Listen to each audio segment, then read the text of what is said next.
Hello everyone. Welcome back to my course, Fundamentals of Thermodynamics, Essential Knowledge for Engineers. In this video, we will talk about gas turbine thermodynamics, from inlet to nozzle. Also, I will be thankful if you give me feedback about this course to make it better and more useful for you. Please write down your thoughts in the comments section or reach out to me via the email provided in my profile. Most modern passenger and military aircraft rely on gas turbine engines, more commonly known as jet engines, as their primary source of propulsion. Although jet engines come in many shapes and sizes, they all share a set of core components that perform similar functions. These engines are highly sophisticated machines with numerous moving parts working together to generate thrust, and understanding their operation requires simplifying what happens inside them. To make these complex systems easier to study and explain, engineers use schematic diagrams, simplified, two-dimensional representations of the engine. A schematic is not intended to look like the engine itself. Instead, it highlights the most important components and shows how air and gases flow through them. For instance, you might see a detailed three-dimensional computer model of an afterburning turbojet at the top of a presentation, with a corresponding schematic below it. The model shows the physical structure and appearance of the engine, while the schematic provides a clearer understanding of how the different parts are connected and how air moves through each stage. In studying engine fundamentals, whether for turbojets, turbofans, or turboprops, we often rely on these simplified schematics because they allow us to focus on the principles of operation rather than mechanical detail. Station numbering. To further simplify communication among propulsion engineers, specific points along the engine schematic are assigned station numbers. This standardized numbering system allows engineers to refer to particular locations in the engine quickly and precisely. The numbering begins with the free stream or undisturbed air outside the engine, labeled as station 0. The entrance to the inlet is station 1, and the exit of the inlet, where air enters the compressor, is station 2. The compressor exit, which also serves as the burner entrance, is station 3, while the burner exit and turbine entrance are designated as station 4.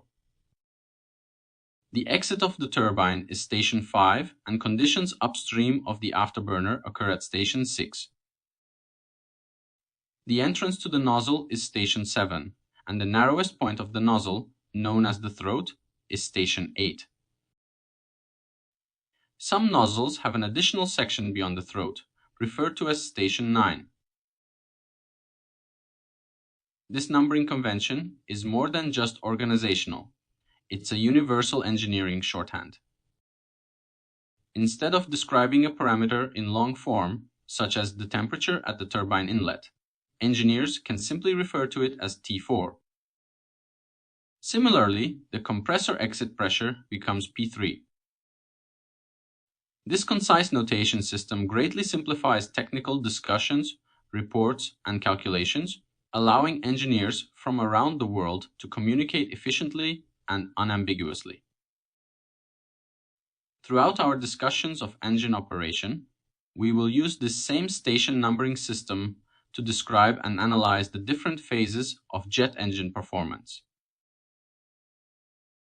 Engine pressure ratio. This slide illustrates how pressure changes throughout a typical turbojet engine. In the visual representation, pressure is color-coded. Blue represents regions of low pressure, while white indicates high pressure. By examining this diagram, we can trace how air moves and transforms as it passes through the different stages of the engine. Air first enters the inlet, located on the left side of the engine diagram. The purpose of the inlet is to capture and smoothly guide the oncoming air into the compressor. At the rear of the inlet, the air transitions into the compressor, which plays a crucial role in increasing the air's pressure before combustion. The compressor is composed of multiple rotating and stationary blades that function similarly to rows of small airfoils.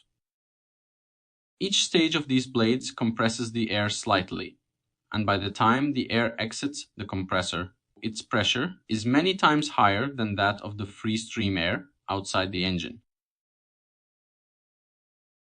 Next, the high-pressure air enters the burner or combustion chamber.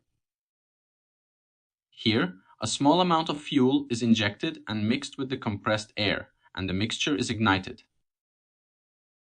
Combustion occurs at nearly constant pressure, meaning that while the temperature of the gases rises dramatically, their pressure remains approximately the same as at the compressor exit. The resulting hot, high-energy gases then flow into the turbine section. In the turbine, part of the gas energy is extracted to drive the compressor. The turbine and compressor are connected by a central shaft, allowing the turbine's rotation to power the compressor continuously.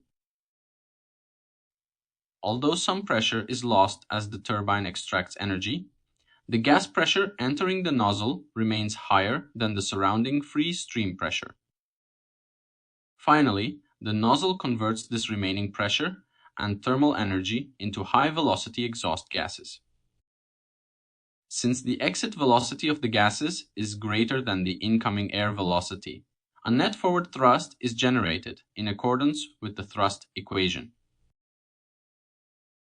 A key parameter used to describe jet engine performance is the engine pressure ratio, EPR. The EPR represents the total pressure ratio across the entire engine, effectively showing how much the engine compresses and accelerates the air. Using our station numbering system, the EPR is defined as the ratio of the nozzle total pressure, PT8, to the compressor phase total pressure, PT2. EPR equals total pressure at station 8 divided by total pressure at station 2. This ratio is particularly useful because it can be measured directly on a running engine and displayed on a cockpit gauge for the pilot. Notice that the EPR does not include the total pressure losses that occur in the inlet. This is why it is defined in terms of the pressures measured inside the engine, rather than relative to the free stream air.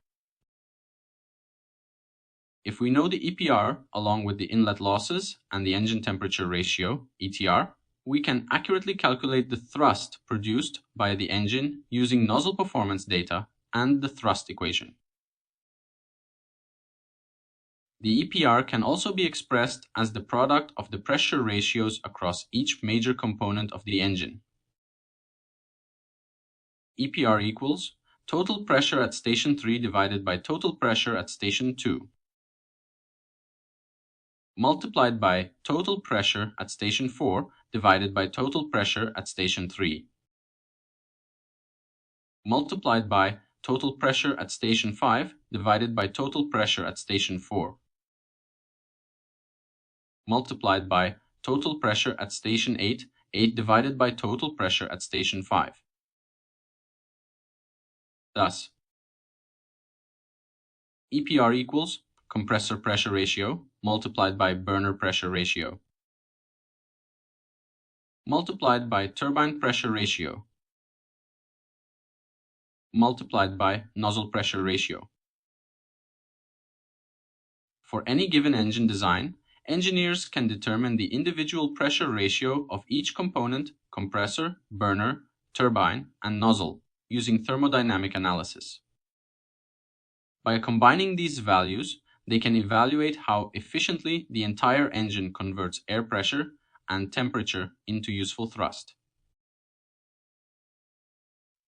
In the animated version of this graphic, you can visually observe how the pressure builds up through the compressor, remains constant in the burner, drops slightly through the turbine, and is finally converted into exhaust velocity in the nozzle. This provides a clear, step-by-step visualization of how energy is transformed within a turbojet engine to produce forward motion. Engine temperature ratio. This slide demonstrates how temperature varies throughout a typical turbojet engine. The temperature distribution is color-coded, with blue representing the lowest temperatures and white indicating the highest. By following these colors through the diagram, we can visualize how the air's thermal energy changes as it moves through each stage of the engine. Air first enters the engine through the inlet, located at the left side of the diagram. The inlet's job is to capture the oncoming air and guide it smoothly toward the compressor with minimal loss of total pressure. At the rear of the inlet, the air enters the compressor, which consists of multiple rotating and stationary blades arranged in a series of stages. Each stage acts like a small airfoil that compresses the air slightly. As the pressure increases, so does the temperature. This happens because the compressor is doing mechanical work on the airflow, and that energy input raises the air's internal energy. By the time the air leaves the compressor, both its pressure and temperature are significantly higher than those of the free stream air outside the engine. Next, the air enters the burner or combustion chamber, where fuel is injected and ignited at nearly constant pressure. Combustion adds a large amount of thermal energy to the flow, causing a sharp rise in temperature. This is the point within the engine where the air reaches its maximum temperature. The hot, high-energy gases leaving the burner are then directed into the turbine section. The turbine extracts some of this energy to drive the compressor, which it does through a central connecting shaft. As the turbine blades spin, they remove energy from the flow, causing the temperature to drop across the turbine. However, even after this energy extraction, the gas temperature entering the nozzle remains much higher than the free stream temperature. In the nozzle, the remaining high-pressure, high-temperature gases are expanded and accelerated. This conversion of thermal and pressure energy into kinetic energy results in a high exhaust velocity. Because the exit velocity of the gases is greater than the incoming air velocity, the engine produces forward thrust as described by the thrust equation. A key performance parameter that describes how temperature changes through the engine is the engine temperature ratio, ETR. The ETR is defined as the total temperature ratio between the nozzle exit, station 8, and the compressor face, station 2. Mathematically, it can be expressed as ETR equals total temperature at station 8 divided by total temperature at station 2. Like the engine pressure ratio, EPR, the ETR can be measured directly on an operating engine and displayed on a cockpit instrument. Knowing the ETR along with the EPR allows engineers and pilots to estimate the thrust produced by the engine using known nozzle performance data and the thrust equation. The ETR can also be expressed as the product of the temperature ratios across each major engine component. ETR equals total temperature at station 3 divided by total temperature at station 2 multiplied by total temperature at station 4 divided by total temperature at station 3 multiplied by total temperature at station 5 divided by total temperature at station 4 multiplied by total temperature at station 8 divided by total temperature at station 5. Or equivalently, ETR equals the compressor total temperature ratio multiplied by the combustor total temperature ratio multiplied by the turbine total temperature ratio multiplied by the nozzle total temperature ratio. For any specific engine design, the temperature ratio of each component can be determined from its thermodynamic characteristics. By analyzing these ratios, engineers can assess how effectively each stage of the engine contributes to the overall energy conversion process, from the work done on the air in the compressor to the acceleration of exhaust gases in the nozzle. In the animated version of this graphic, you can see the temperature rise and fall through the various engine components. The air heats up through compression, reaches its peak in the burner, cools as energy is extracted by the turbine, and then expands into a high-speed jet in the nozzle. This visualization helps reinforce how energy is transformed within a turbojet engine to generate continuous thrust. Inlet thermodynamics. There are several different types of jet engines, such as turbojets, turbofans, turboprops, and ramjets, but despite their differences, all jet engines share certain fundamental components. One of these essential parts is the inlet, which is responsible for capturing the free stream air and delivering it smoothly to the compressor. The inlet is positioned upstream of the compressor, meaning it is the first major component that interacts with the incoming airflow. Although the inlet does no thermodynamic work on the air, it does not add or remove energy in the thermodynamic sense. It plays a crucial aerodynamic role in ensuring that the air enters the engine in the right condition for efficient compression and combustion. Because the inlet does not perform work on the flow, the total temperature of the air remains constant as it passes through the inlet.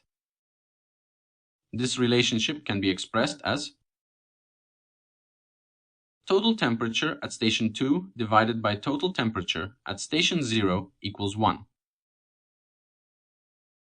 However, while total temperature remains constant, the total pressure can change as the air flows through the inlet.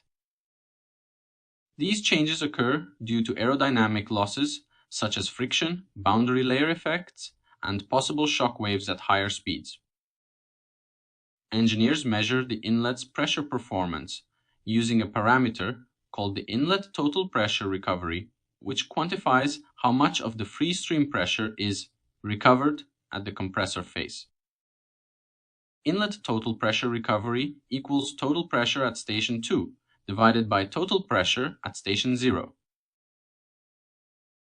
The pressure recovery depends on several factors, including the shape and geometry of the inlet, the Mach number, the aircraft's speed relative to the speed of sound, engine airflow requirements, and aircraft maneuvers. To standardize performance expectations, engineers often refer to equations established in military specifications, which provide typical values for pressure recovery. For supersonic flight, Mach number greater than 1. Total pressure at station 2 divided by total pressure at station 0 equals inlet efficiency factor multiplied by the quantity 1 minus 0.07, 5 times Mach number minus 1 raised to the power of 1.35. For subsonic flight, Mach number less than 1. Total pressure at station 2 divided by total pressure at station 0 equals inlet efficiency factor multiplied by 1. Here, the inlet efficiency factor, written as eta y, is defined as total pressure at station 2 divided by total pressure at station 1. This factor accounts for losses due to boundary layers on the inlet surfaces or flow separation within the duct. At subsonic speeds, these are the primary causes of loss. However, at supersonic speeds, additional losses occur because of shock waves formed to slow down the airflow to subsonic conditions before it reaches the compressor. The exact value of the recovery loss depends on the specific inlet design and is often determined experimentally although the mil-spec relation usually provides a good first estimate. In practice, actual inlet performance is often slightly lower than the mil-spec prediction. In addition to these internal losses, there is another aerodynamic penalty known as spillage drag. This drag occurs when part of the air that approaches the inlet does not enter the engine, but instead spills around the outside of the inlet cowl. The amount of air the engine actually ingests depends on engine operating conditions, such as throttle setting and altitude. Because the inlet must be large enough to handle the maximum mass airflow the engine will ever demand. There are many operating conditions where the engine requires less air than the inlet can capture. The excess air is spilled, creating spillage drag. The equation for spillage drag is spillage drag equals correction factor multiplied by the quantity airflow rate times velocity at station 1 minus free stream velocity plus inlet capture area times static pressure at station 1 minus free stream static pressure. Here V represents velocity, A1 is the inlet capture area, and P is static pressure. As air spills over the outer lip of the inlet, it accelerates, leading to a pressure drop on the lip surface. This creates a lip suction effect that partially cancels the drag caused by the spilling air. To account for this effect, engineers introduce a correction factor, K, typically ranging from 0.4 to 0.7, depending on the specific inlet design. The value of K is also determined through experimentation. Interestingly, the mathematical form of the spillage drag equation resembles the thrust equation, since both contain terms involving mass flow multiplied by velocity and pressure multiplied by area. Finally, as air moves from the free stream to the compressor face, it may experience flow distortion due to the shape or aerodynamic characteristics of the inlet. At the compressor face, one part of the airflow might have higher velocity or pressure than another, or the air may enter with swirl or an uneven boundary layer thickness. Because the compressor rotor blades spin rapidly around the central shaft, they encounter these uneven flow conditions very quickly. Severe distortions can cause flow separation inside the compressor, leading to a compressor stall, or even mechanical stress and damage to the blades. Therefore, a well-designed inlet must achieve a careful balance of high pressure recovery, low spillage drag, and minimal flow distortion. Meeting all three of these requirements ensures that the air entering the compressor is uniform and stable, enabling the engine to operate efficiently, reliably, and safely across a wide range of flight conditions. Compressor thermodynamics. All jet engines contain a compressor, an essential component responsible for increasing the pressure of the air entering the engine. This increase in air pressure is critical because it allows the combustion process to occur more efficiently, producing greater thrust. There are two primary types of compressors found in modern jet engines: the axial compressor and the centrifugal compressor.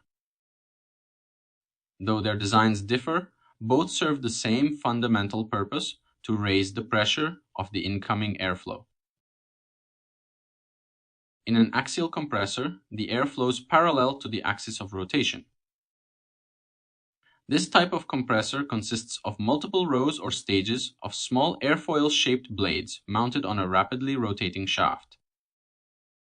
Each stage typically includes a set of rotor blades, which add energy to the flow, and stator blades, which convert that energy into pressure by diffusing the air.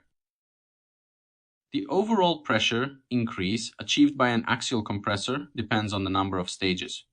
Each stage produces a modest rise in pressure, but when many stages are combined, the cumulative effect results in a high compressor pressure ratio, CPR. By contrast, in a centrifugal compressor, the air enters near the center of the compressor and is then flung outward radially, that is, perpendicular to the axis of rotation, by a rapidly spinning impeller. As the air moves outward, its velocity increases and the diffuser converts that kinetic energy into pressure. This design produces a significant pressure increase in a single stage, making it well suited for smaller engines such as those used in helicopters or auxiliary power units. Larger aircraft engines typically use axial compressors, or sometimes a combination of axial and centrifugal stages, to achieve the required overall pressure ratios. The compressor pressure ratio, CPR, is a key measure of compressor performance. It is defined as the ratio of the total pressure of the air leaving the compressor, PT3, to the total pressure entering the compressor, PT2. Compressor pressure ratio. Compressor pressure ratio equals total pressure at station 3 divided by total pressure at station 2.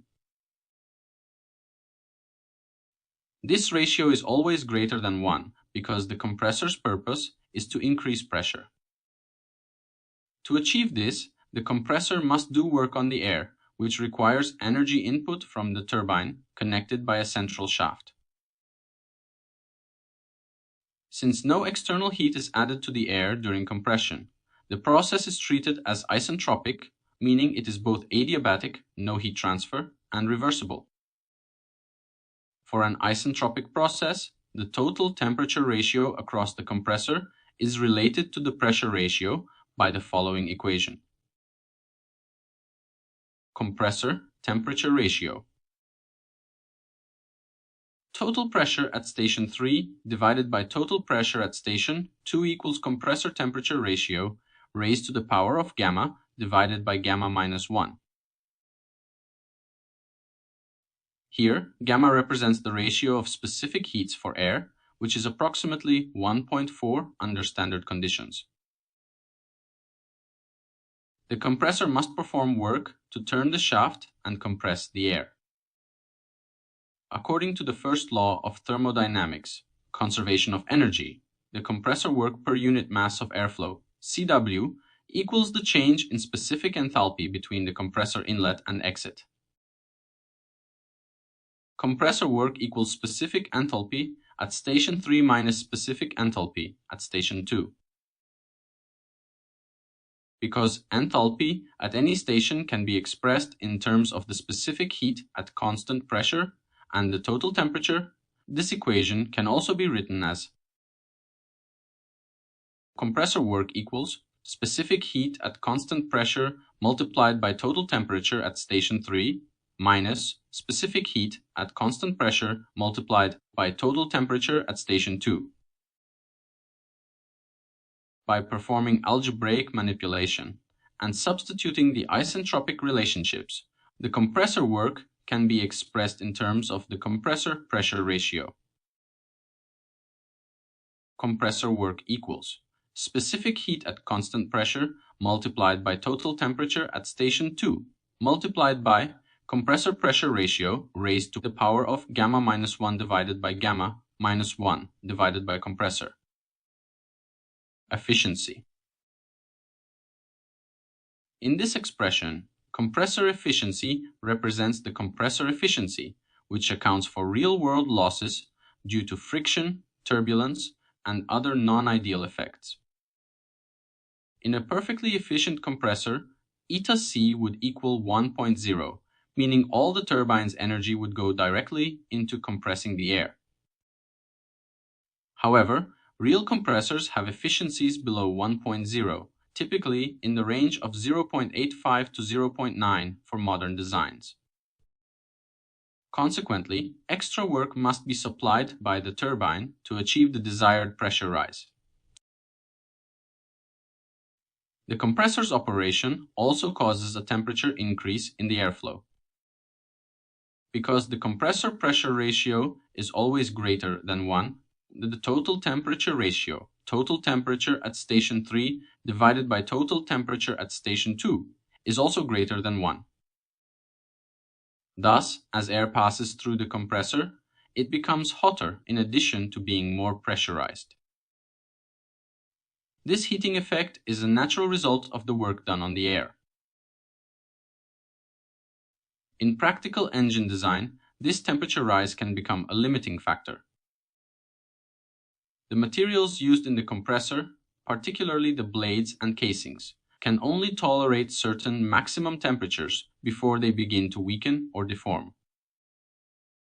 In some engines, the compressor exit temperature becomes a design constraint that restricts the overall pressure ratio or engine performance. Advances in materials science, such as the development of high-temperature alloys and ceramic coatings, help engineers push these limits higher, allowing for greater efficiency and power output. In summary, the compressor plays a central role in preparing the air for combustion by increasing its pressure and temperature. Its effectiveness directly influences the engine's thrust and efficiency, making compressor design one of the most critical and technically challenging aspects of modern jet propulsion engineering. Burner thermodynamics. Every jet engine contains a combustor, also called a burner, where fuel is mixed with the high-pressure air from the compressor and burned to release energy. The burning occurs at nearly constant pressure because the compressor has already raised the air pressure. The burner pressure ratio, BPR, is defined as the ratio of total pressure at the burner exit to the total pressure at the burner inlet. For most engines, the pressure drop in the burner is very small, about 1–2%, so the BPR is essentially 1.0. Burner pressure ratio equals total pressure at the exit of the burner divided by total pressure at the entrance of the burner, approximately equal to 1. Unlike the compressor or turbine, we cannot directly relate the total temperature ratio to the pressure ratio in the burner. In the compressor and turbine, no heat is added or removed, so pressure and temperature changes are linked by isentropic relations. In the burner, heat is added via combustion, so we must use the energy equation to determine the temperature increase. We define the fuel-to-air mass flow ratio, F, as the mass of fuel injected per unit mass of air entering the burner. The energy balance across the burner accounts for the enthalpy entering, the heat released by the fuel, and the enthalpy exiting. Energy equation. The total enthalpy leaving the burner multiplied by 1 plus the fuel-to-air ratio equals the total enthalpy entering the burner plus the product of fuel-to-air ratio, burner efficiency, and the fuel heating value. Here, HT3 and HT4 are the specific enthalpies at the burner inlet and exit, respectively. Q is the heating value of the fuel, energy released per unit mass. Eta B is the burner efficiency, accounting for real-world combustion losses. Since enthalpy is related to temperature by multiplying the specific heat at constant pressure by total temperature, the equation in terms of temperature is multiply 1 plus the fuel-to-air ratio by specific heat times total temperature at burner exit, and that equals specific heat times total temperature at burner entrance plus the product of fuel-to-air ratio, burner efficiency, and fuel heating value. Solving for the burner temperature ratio gives the burner exit temperature divided by the burner entrance temperature equals the quantity 1 plus fuel-to-air ratio times burner efficiency times fuel heating, value divided by specific heat times total temperature at burner entrance, all divided by 1 plus the fuel-to-air ratio. This shows how the burner exit temperature depends on 1. the compressor exit temperature. 2. The fuel heating value. 3. The fuel-to-air ratio. 4. The burner efficiency. Increasing the fuel flow raises F and therefore increases TA, which raises the engine temperature ratio, ETR, and ultimately the thrust. However, material limits of the combustor and turbine impose a maximum allowable temperature.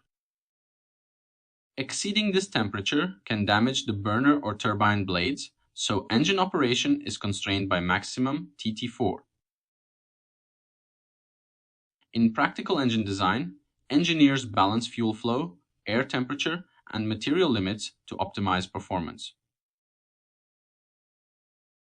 In short, the burner converts the high-pressure air from the compressor into high-energy hot gas, setting the stage for the turbine to extract energy and produce thrust while carefully respecting temperature limits to protect engine components. Turbine thermodynamics. Every jet engine includes a turbine, a critical component responsible for extracting energy from the hot, high-pressure gases leaving the burner. This extracted energy is used to drive the compressor through a connecting shaft, enabling the continuous intake, compression, combustion, and exhaust cycle that keeps the engine running.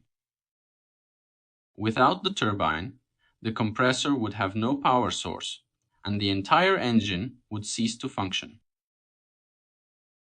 As the airflow passes through the turbine, both its total pressure and total temperature decrease, because the turbine converts part of the flow's thermal and kinetic energy into mechanical work.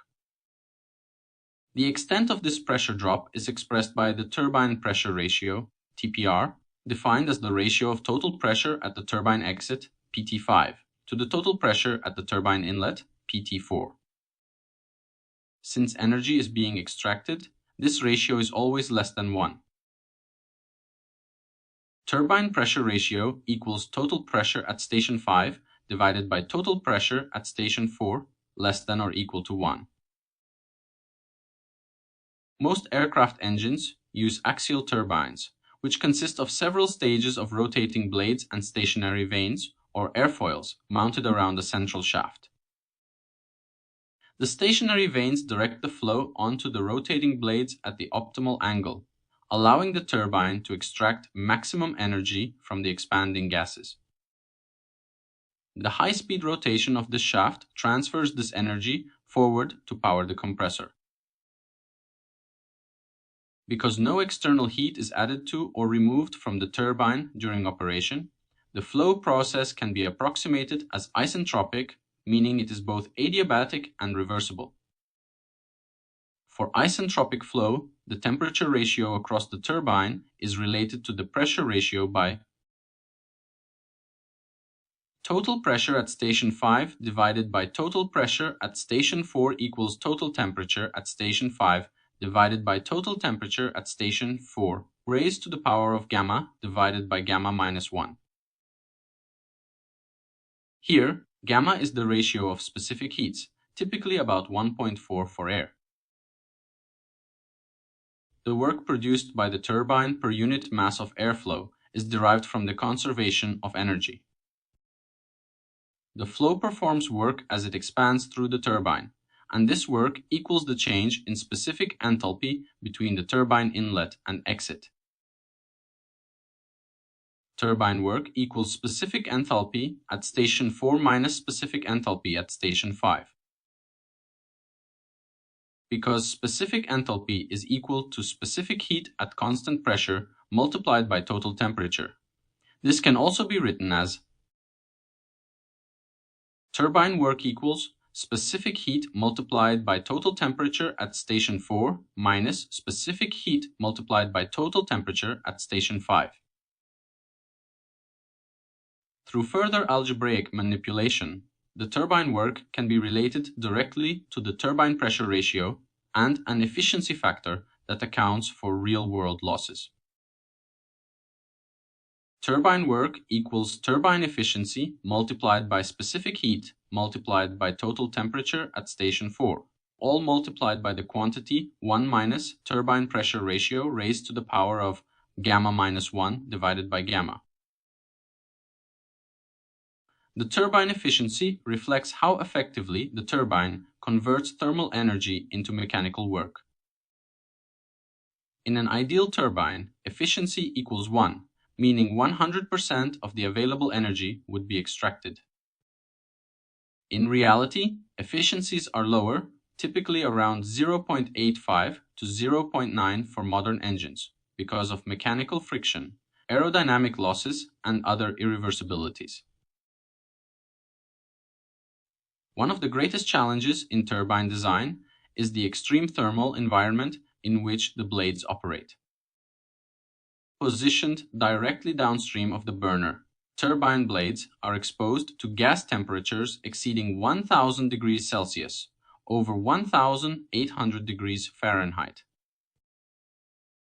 These harsh conditions demand the use of advanced materials and cooling techniques. Blades are often made from nickel-based superalloys capable of maintaining strength at high temperatures. In addition, many turbine blades are hollow and internally cooled with air bled from the compressor. Tiny holes in the blade surfaces allow this cooling air to form a thin protective layer, shielding the metal from direct contact with the hot gas. Despite these sophisticated cooling strategies, turbine temperature remains a major limiting factor in jet engine performance.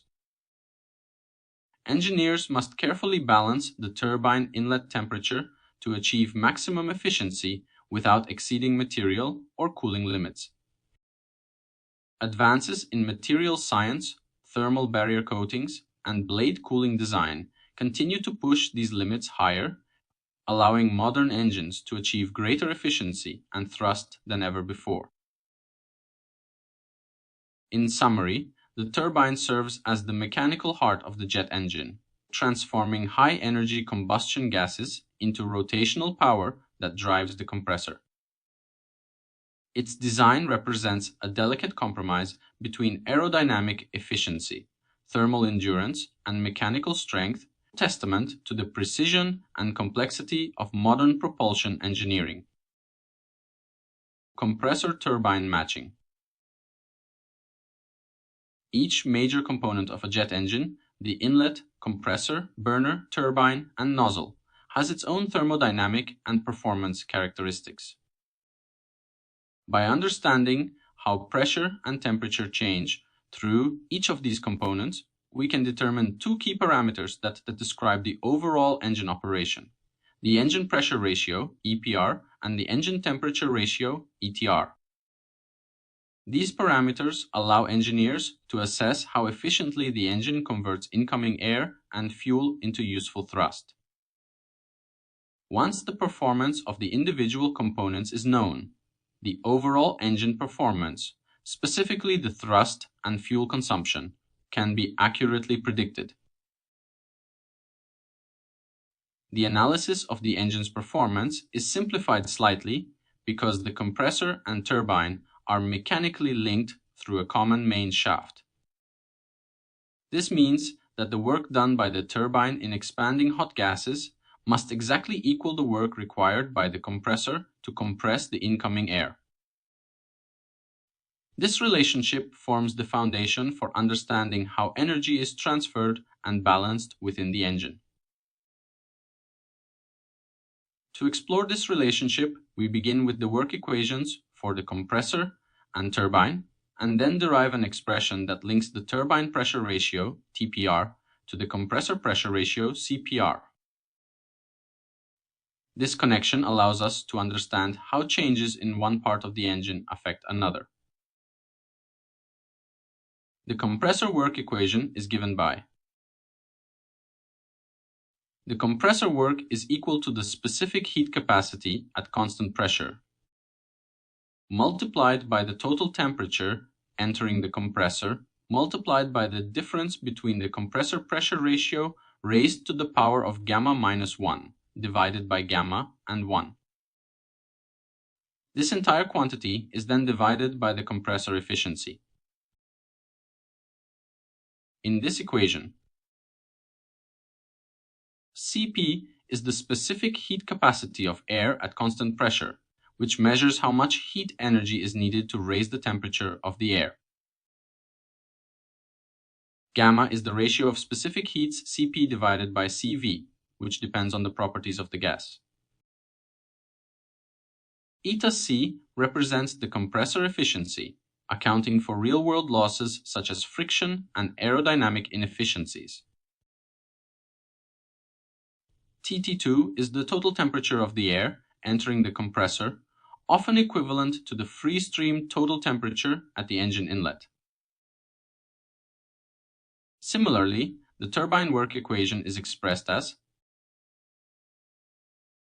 the turbine work is equal to the turbine efficiency multiplied by the specific heat capacity at constant pressure, multiplied by the total temperature entering the turbine, and then multiplied by the difference between 1 and the turbine pressure ratio raised to the power of gamma minus 1, divided by gamma.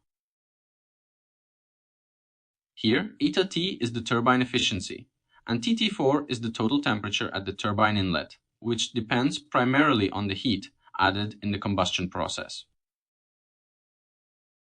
Because the turbine drives the compressor, we set the turbine work equal to the compressor work, Tw equals Cw. This equality allows us to solve for the turbine pressure ratio in terms of the compressor pressure ratio and the key temperature ratios. Rearranging gives the following relationship. The turbine pressure ratio raised to the power of gamma minus 1 divided by gamma is equal to 1 minus the quantity formed by multiplying the total temperature entering the compressor by the difference between the compressor pressure ratio raised to the power of gamma minus 1 divided by gamma and 1, then dividing this product by the compressor efficiency multiplied by the turbine efficiency and the total temperature entering the turbine. This equation is highly useful in engine analysis and can be applied in two primary ways. First, if the compressor pressure ratio, CPR, is known, for example, during engine design, it can be used to calculate the corresponding pressure drop across the turbine, TPR. This is particularly valuable during the preliminary design stage, when engineers must balance the compressor and turbine performances to ensure proper operation. Second, the equation can be used in the reverse manner. If the turbine pressure ratio is known, perhaps from experimental data or operational measurements, it can be used to determine the effective compressor pressure ratio. This second approach is often used when evaluating off-design performance, which refers to how the engine behaves under conditions different from its optimal or design point operation. Every engine is designed with a specific set of target conditions in mind. These design conditions might include requirements such as the desired engine size, the necessary thrust during takeoff, or the maximum thrust at a particular altitude and flight speed. At the design condition, engineers choose the key thermodynamic parameters: the maximum burner temperature, the compressor pressure ratio, and the nozzle exit area.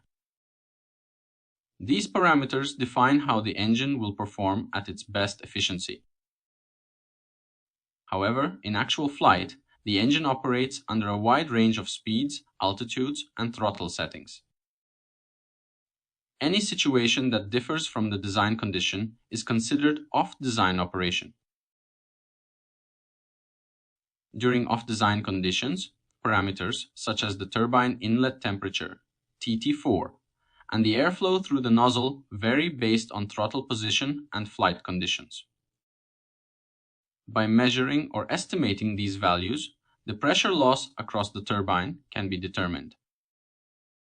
Once this pressure loss is known, the previously derived equation allows engineers to compute the corresponding compressor pressure ratio for that condition.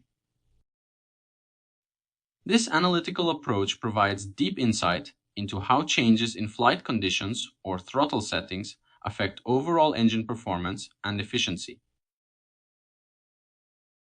In summary, understanding the thermodynamic relationships between the compressor and turbine enables engineers to predict and optimize jet engine performance under both design and off-design conditions.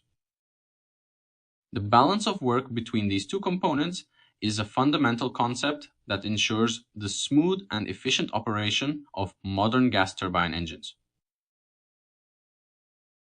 Nozzle performance. Every jet engine includes a nozzle, which serves as the final and essential component responsible for producing thrust. The nozzle accelerates the hot, high-pressure exhaust gases that exit the turbine, converting their thermal and pressure energy into kinetic energy. This high-speed jet of gas propels the aircraft forward in accordance with Newton's third law of motion. For every action, there is an equal and opposite reaction. Although the nozzle does not perform thermodynamic work on the flow, its geometry and efficiency directly affect the total thrust and the overall performance of the engine. The nozzle also controls the total mass flow rate through the engine, setting the conditions for airflow through all preceding components. Because the nozzle does not add or remove heat and does no external work, it is treated as an adiabatic process in which the total temperature of the flow remains constant. This relationship is expressed as nozzle total temperature ratio. Total temperature at station 8 divided by total temperature at station 5 equals 1. Ideally, the total pressure across the nozzle also remains constant, which means total pressure at station 8 divided by total pressure at station 5 equals 1. In practical applications, small pressure losses occur due to viscous effects and minor flow separations, but these are generally small compared to the pressure losses that occur in the compressor or turbine. The performance of a nozzle is characterized by the nozzle pressure ratio, NPR, which measures the degree of expansion of the flow as it exits the nozzle. The NPR is defined as the ratio of the total pressure at the nozzle inlet to the static pressure at the exit, and can be written as nozzle pressure ratio equals total pressure at station 8 divided by static pressure at station 8, which is also equal to total pressure at station 8 divided by ambient static pressure. In subsonic nozzles, the exit static pressure, P8, is equal to the ambient pressure, P0. However, in nozzles designed for supersonic operation, such as those found on military aircraft or rockets, the flow is expanded beyond the ambient pressure, resulting in P8 being less than P0. This occurs because a convergent-divergent nozzle allows the flow to accelerate beyond Mach 1 in its divergent section. The energy balance for the nozzle expresses the conservation of total energy. The specific total enthalpy, HT8, of the flow entering the nozzle equals the sum of the static enthalpy, H8, and the kinetic energy associated with the exit velocity, V8, divided by the nozzle efficiency. This relationship is given by nozzle energy equation. Total enthalpy at station 8 equals static enthalpy at station 8 plus exit velocity squared divided by 2 multiplied by nozzle efficiency. Here, nozzle efficiency accounts for small real-world energy losses such as friction and imperfect flow expansion. For most modern jet engines, this efficiency is very close to 1. Since enthalpy is related to temperature, by multiplying the specific heat at constant pressure by temperature, the exit velocity can be expressed in terms of total temperature, nozzle efficiency, and nozzle pressure ratio. Exit velocity equals the square root of 2 times nozzle efficiency times specific heat times total temperature at station 8 times the quantity 1 minus 1 divided by nozzle pressure ratio raised to the power of gamma minus 1 divided by gamma. This equation shows that the exit velocity increases with higher nozzle efficiency, eta n, higher total temperature, TT8, and higher nozzle pressure ratio, NPR. Since the thrust generated by the engine depends directly on the difference between the exhaust velocity and the free stream velocity, optimizing these parameters significantly improves engine performance. The thrust produced by the nozzle can be determined using the thrust equation, which relates the mass flow rate through the engine, m dot, the exit velocity, V8, the free stream velocity, V0, and the difference in pressure between the nozzle exit and the ambient atmosphere. The equation is written as thrust equals mass flow rate multiplied by the quantity exit velocity minus free stream velocity plus nozzle exit area multiplied by the quantity exit static pressure minus ambient static pressure. In this equation, A8 is the nozzle exit area, and exit static pressure minus ambient static pressure represents the pressure difference between the exit and the free stream. When the flow is perfectly expanded, the exit pressure equals the ambient pressure, P8 equals P0, and the pressure term in the equation drops out. However, when the flow is underexpanded or overexpanded, a residual pressure difference exists, which contributes an additional amount of pressure thrust. There are two primary types of nozzles used in jet propulsion. The first is the convergent nozzle, which is typically used in subsonic and low-speed jet engines. In this design, the flow accelerates to Mach 1 at the narrowest cross-section, known as the throat.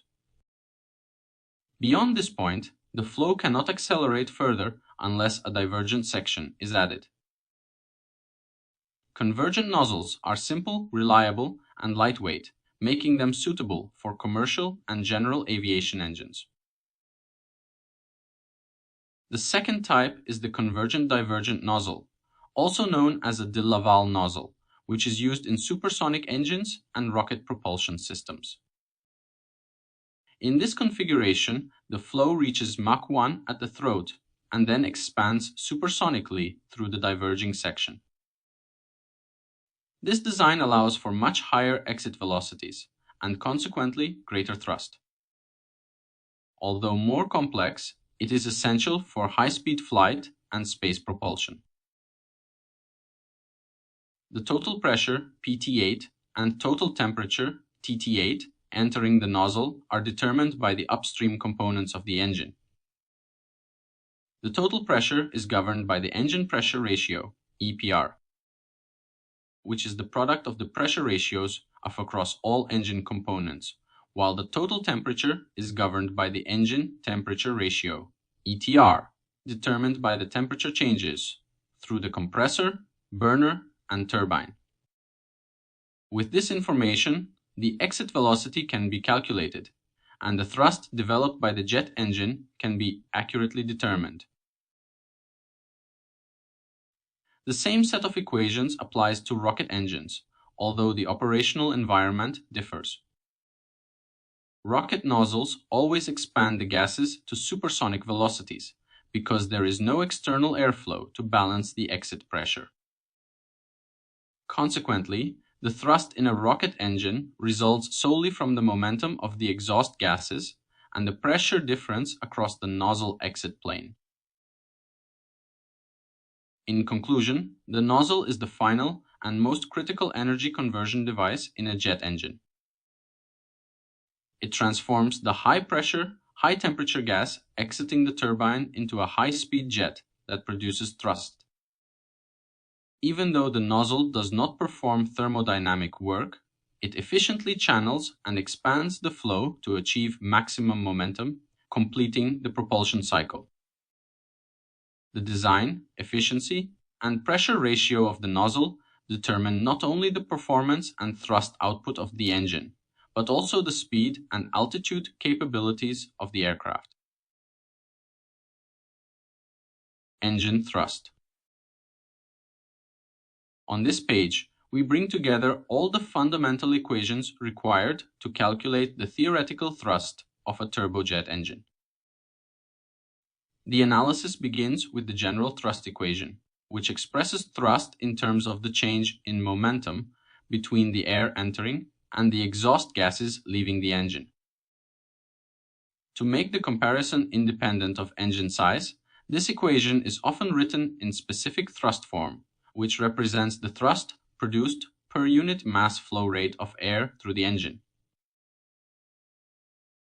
The specific thrust equation is given as specific thrust equals 1 plus the fuel-to-air ratio multiplied by the exhaust velocity at the nozzle exit minus the free stream velocity of the incoming air. Here, Fs represents the specific thrust, F is the total thrust, m dot is the mass flow rate of air through the engine, mf is the fuel-to-air ratio, ve is the exhaust velocity at the nozzle exit, and v0 is the free stream velocity of the incoming air. This equation shows that the specific thrust depends primarily on the difference between the exhaust velocity and the free stream velocity, as well as on the small increase in mass flow due to the addition of fuel. A higher exit velocity or a greater fuel-to-air ratio increases the thrust output. The value of the exhaust velocity, VE, is determined by the performance of the nozzle, which converts the high temperature, high pressure gases exiting the turbine into a high-speed jet. The exit velocity is given by the nozzle performance equation, which was derived from the energy equation applied to adiabatic expansion in the nozzle.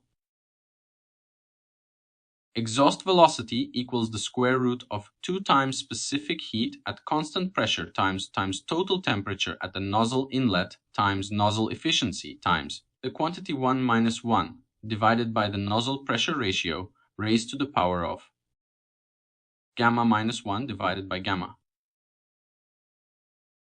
In this equation, Cp is the specific heat capacity at constant pressure.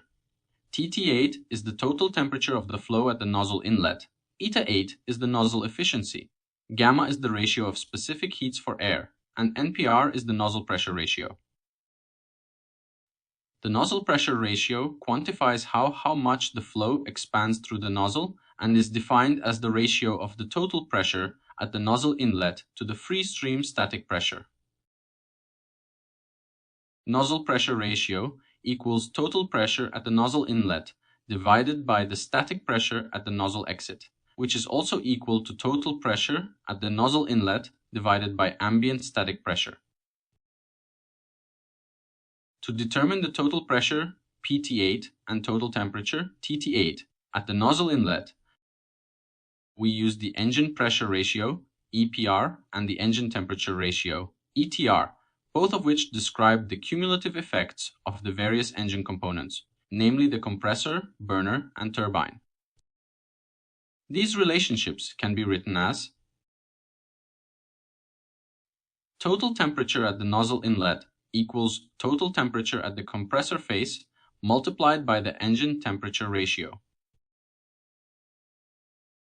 Total pressure at the nozzle inlet equals total pressure at the compressor face multiplied by the engine pressure ratio. Here, the subscript 2 refers to the compressor face, which is the exit of the inlet and the entrance of the compressor. The values of TT2 and PT2 depend on the inlet performance and the free stream conditions. The inlet performance determines how efficiently air is captured and delivered to the compressor face. Ideally, the total temperature through the inlet does not change because the inlet performs no thermodynamic work. This means T2 equals TT0. However, some pressure losses occur due to friction and flow distortion, so the total pressure at the compressor face is given by P2 equals PT0 multiplied by IPR. In this equation, IPR is the inlet pressure recovery, a factor that accounts for aerodynamic losses in the inlet system. Its value depends on the aircraft speed, the Mach number, and the shape and design of the inlet. To find the free stream total conditions, we use the isentropic flow relations that link the total, stagnation, and static properties of a compressible gas flow. The total temperature in the free stream, Tt0, is related to the static temperature T0 and the free stream velocity V0 by the following equation. Total temperature in the free stream equals static temperature multiplied by 1 plus 1/2 times gamma, minus 1 times the square of free stream velocity divided by the square of the free stream speed of sound. Similarly, the total pressure Pt0 can be expressed in terms of the static pressure P0 and the total to static temperature ratio. Total pressure in the free stream equals static pressure multiplied by the total to static temperature ratio raised to the power of gamma divided by gamma minus 1. The term as 0 in these equations represents the speed of sound in the free stream and is calculated using the well-known formula. Square root of gamma times the specific gas constant for air times the static temperature, where R is the specific gas constant for air. By combining all these relationships, we can calculate the specific thrust of a turbojet engine step by step. Starting with known free stream conditions, such as temperature, pressure, and velocity, we determine the total conditions using the isentropic relations. We then account for inlet performance through the inlet pressure recovery, determine the compressor phase conditions, and use the engine pressure and temperature ratios, EPR and ETR, to find the total temperature and pressure entering the nozzle. These values are then used in the nozzle performance equation to calculate the exit velocity, which finally allows us to compute the specific thrust using the general thrust equation. In summary, the theoretical thrust of a turbojet engine can be traced back through a logical sequence of thermodynamic and aerodynamic relationships. Each equation represents one part of the energy transformation process, from the free stream air entering the inlet to the high-speed exhaust gases leaving the nozzle. Together, they describe how a jet engine converts the chemical energy of fuel into mechanical energy, and finally into the kinetic energy that produces thrust. Okay guys, now let's have a little quiz. The quiz consists of 5 questions. I'll give you 10 seconds for each one, and then I'll show you the correct answer. Let's start with the first question. Question 1. What is the primary function of a jet engine's compressor?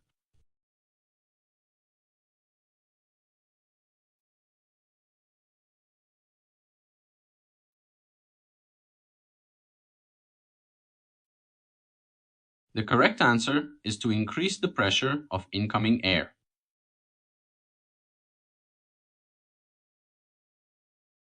Question 2.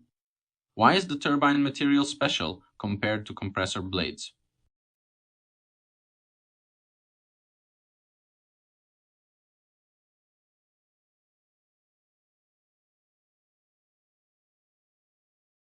The correct answer is it is exposed to extremely high temperatures.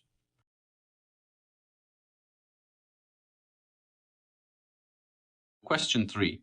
The compressor pressure ratio, CPR, is always.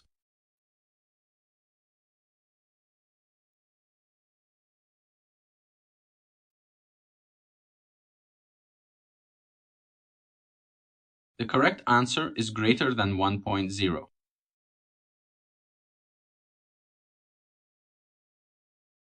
Question 4. How does the total temperature change through an ideal isentropic compressor?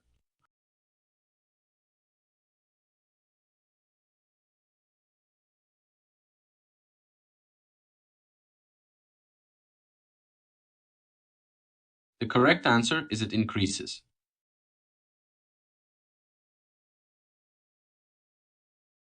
Question 5.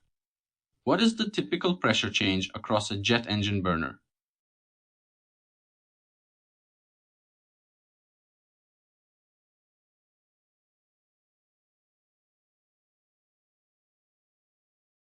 The correct answer is 0.2% decrease.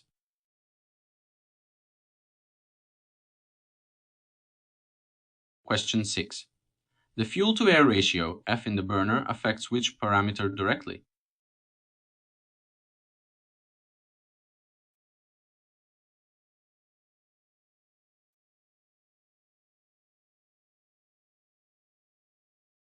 The correct answer is burner exit temperature, TT4.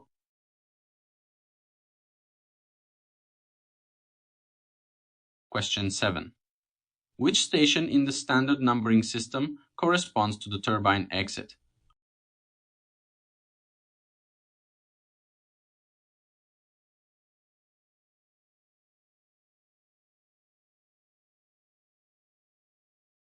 The correct answer is station 5.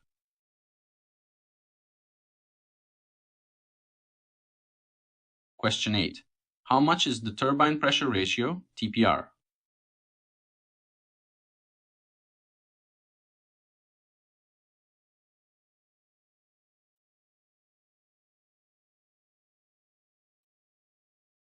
The correct answer is always less than 1.0.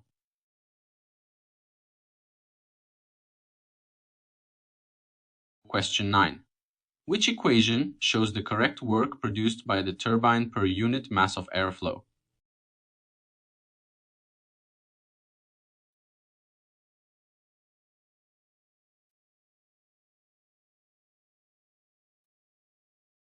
The correct answer is turbine work equals specific enthalpy at station 4 minus specific enthalpy at station 5.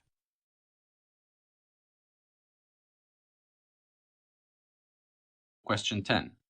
In the nozzle, the total temperature ratio is.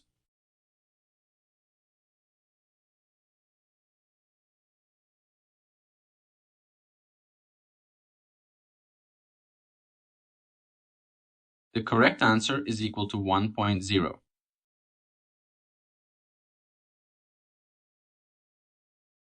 Question 11. How is the nozzle pressure ratio, NPR, defined?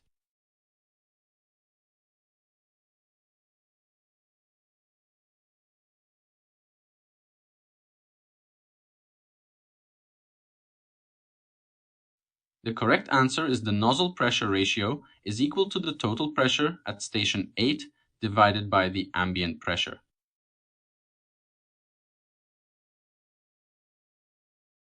Question 12. Which equation gives the exhaust velocity from the nozzle?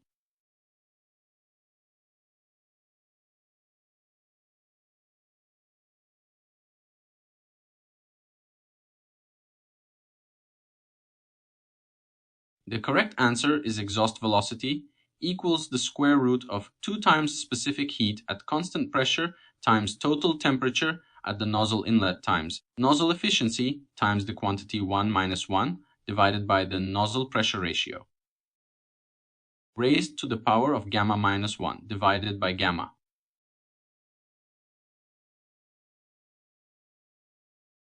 Question 13. Engine pressure ratio, EPR, is the ratio of what?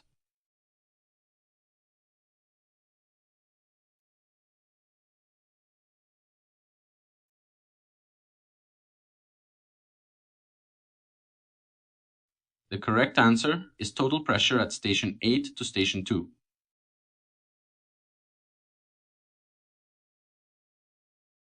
Question 14.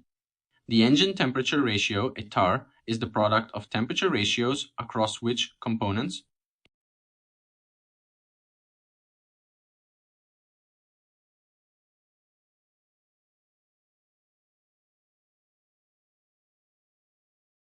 The correct answer is compressor, burner, turbine, nozzle.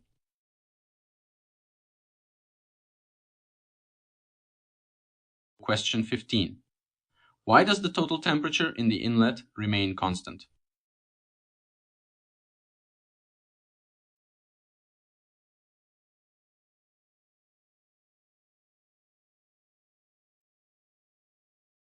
The correct answer is the inlet performs no thermodynamic work.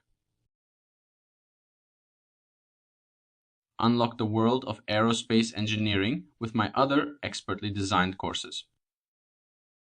In Aerospace Engineering, Basics of Aviation Engines, you'll explore the different types of aerospace engines and how they perform, giving you a strong foundation in the propulsion systems that power modern aircraft. Then, take your knowledge to new heights with Aerospace Engineering, Aerodynamics and Structures, where you'll dive into the design and performance of aerospace structures and their aerodynamic behavior. Finally, expand your expertise with Aerospace Engineering, Avionics and Aerospace Systems, where you'll learn about the critical electronic systems that control and monitor modern aircraft, bridging the gap between engines, structures, and flight systems.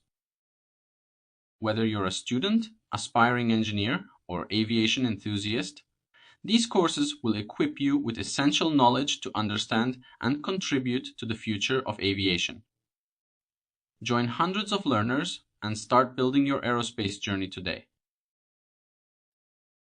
Thank you guys for watching this video. If you have any questions about this lesson, feel free to ask me in the comment section. I will answer as soon as possible. We can continue to the last unit and make a summary and review of what we have learned during this course. See you in the next video. Bye.